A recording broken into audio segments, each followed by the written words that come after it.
Eder. McAllister. Sulla lapide di Lilly scriverò che è morta il 14 dicembre 2021, come ha dimostrato Cristina Cattaneo. Oggi i suoi resti si trovano ancora a Milano e in questo momento non ho una data certa per il rientro della salma.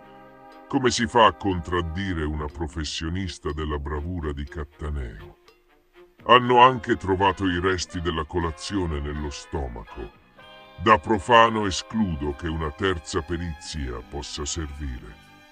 Comunque, la procura di Trieste ha dato il nulla osta alla sepoltura di mia sorella Liliana, ma ha stabilito anche alcune condizioni.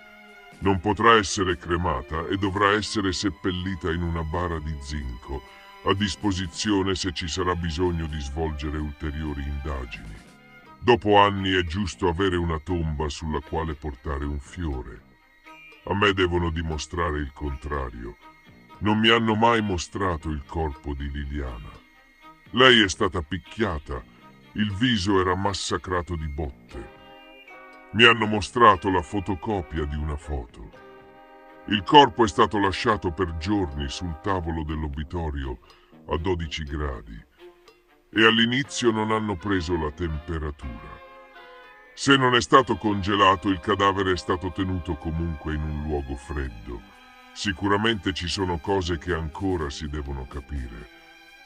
Con la morte di Claudio Sterpin non è cambiato niente, perché lui aveva già detto tutto, a volte anche troppo. Mi sono arrabbiato e si è scusato. Guardando come funziona la giustizia in Italia, mi viene da dire che è normale avere tempi così. Ad aprile sarà un anno dall'inizio della nuova indagine.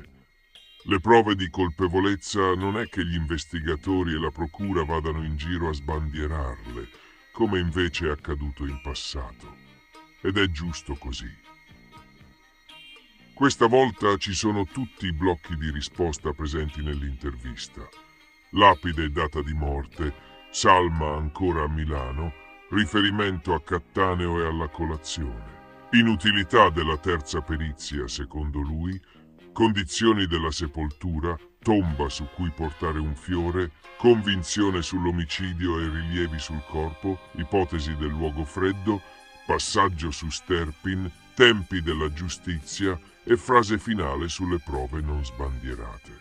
Ehi, non dimenticare di iscriverti a questo canale.